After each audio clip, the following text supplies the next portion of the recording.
보이맨 칼럼. 풀은 마르고 꽃은 시들지만. 오늘은 이사야 40장을 읽으면서 넘치는 공급이 있어서 소개하려고 합니다.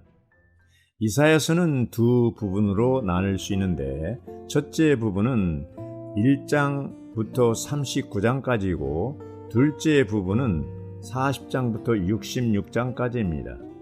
첫째 부분에서 다뤄진 것은 주로 애창조이고 이스라엘에 대한 하나님의 징계와 이방인들에 대한 그분의 심판이 다뤄지고 있습니다. 구약 39권에 해당됩니다. 두 번째 부분은 주로 새 창조가 다뤄지고 있습니다. 신약 27권에 해당됩니다. 두 번째 부분의 첫 장인 40장은 그리스도가 구원자 여호와이심을 보여줍니다. 40장 1절부터 5절까지는 사복음서와 일치하는데 침례자 요한의 나타남으로 시작되는 복음 전파가 있습니다. 40장 6절부터 8절은 사도행전과 일치하는데 거듭남을 통한 구원을 다룹니다. 40장 28절부터 31절은 서신서들과 일치하는데 변화를 다루고 있습니다.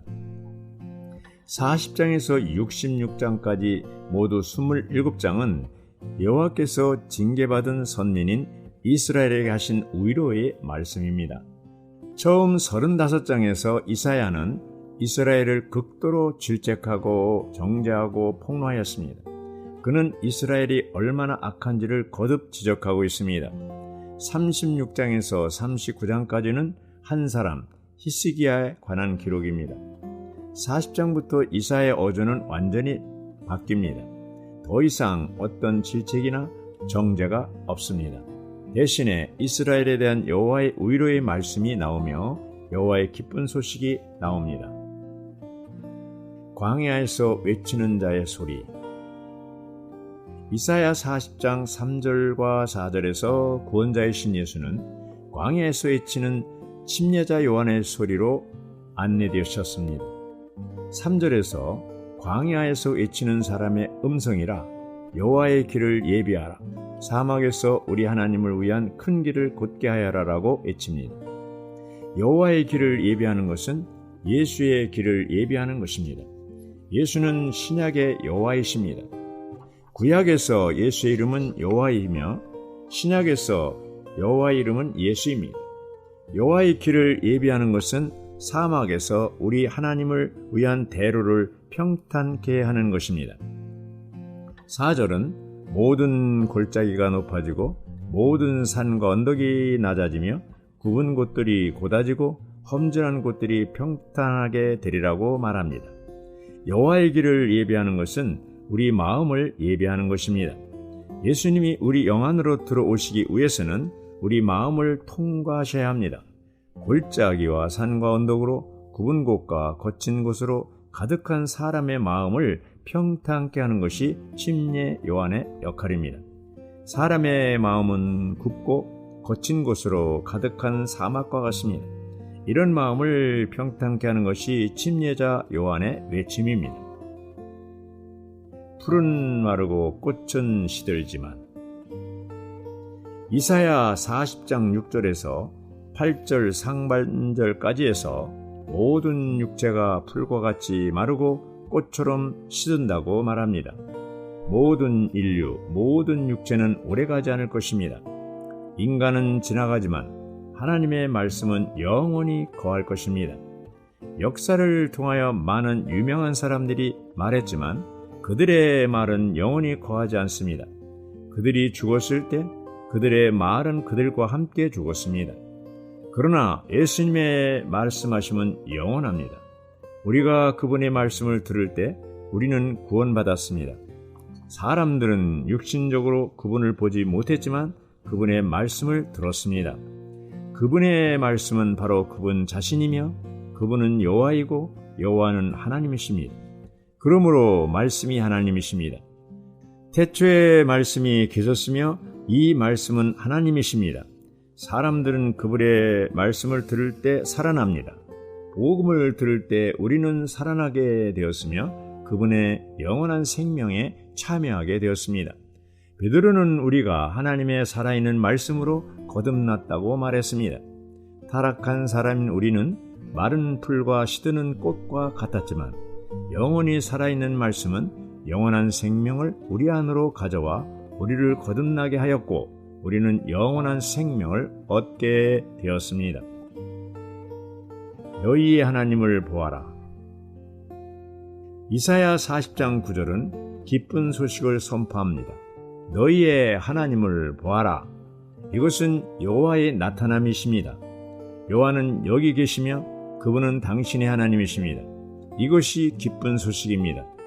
당신이 하나님을 소유했다면 당신은 모든 것을 소유한 것입니다. 당신이 하나님을 소유하면 모든 문제가 해결될 것이고 모든 결핍된 것은 공급받을 것이며 모든 부족함은 채워질 것입니다. 너희의 하나님을 보아라 라는 이 짧은 말씀은 기쁜 소식이 아닐 수 없습니다. 주 여호와의 오심. 그분은 강한 자로서 우리를 다스리고 보호하기 위해 오실 것입니다. 그분은 강한 자로서 우리를 다스리러 오시는 통치자이십니다. 그분은 또한 재판관이십니다. 그분은 우리에게 보상하시거나 벌을 주실 것입니다. 이것이 그분의 심판이자 보응입니다.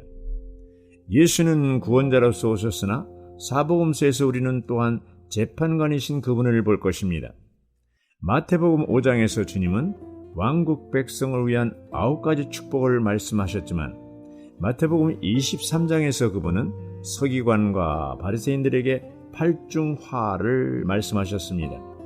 그분은 거듭거듭 화 있을진저 외식하는 서기관들과 바리새인들이여 라고 선포하셨습니다.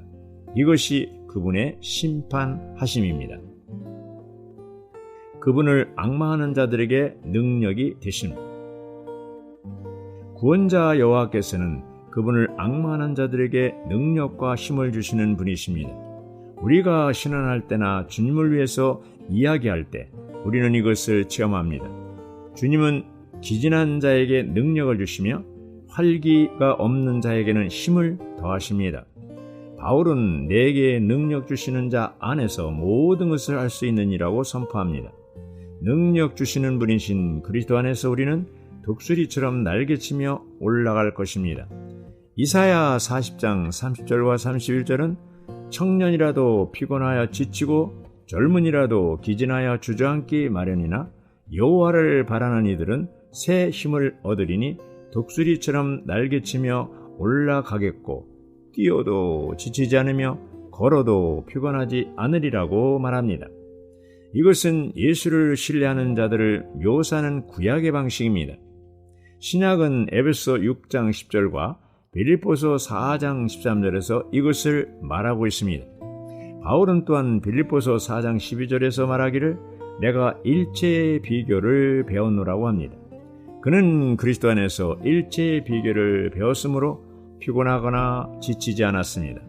그의 생이 끝날 무렵 디모데 후서 4장 7절에서 그는 선포하기를 나는 선한 싸움을 싸웠고 달려야 할 길을 다 달렸으며 라고 간증했습니다. 이사야 40장은 구원자 여호와이신 그리스도에 대한 놀라운 그림을 제시합니다. 그분의 살아있는 말씀을 통하여 우리는 거듭났습니다. 그분은 우리를 먹이심으로써 자라게 하십니다. 그분은 창조주이시고 부활의 하나님이십니다. 우리 인간은 한 방울의 물이며 적은 티끌입니다. 우리는 아무것도 아닙니다. 우리는 그분을 신뢰하고 그분을 바라봐야 합니다. 그러면 그분은 독수리 날개를 주어 날게 하실 것이며 그럴 때 우리는 피곤해하거나 지치지 않고 달릴 수 있습니다. 아멘. 할렐루야.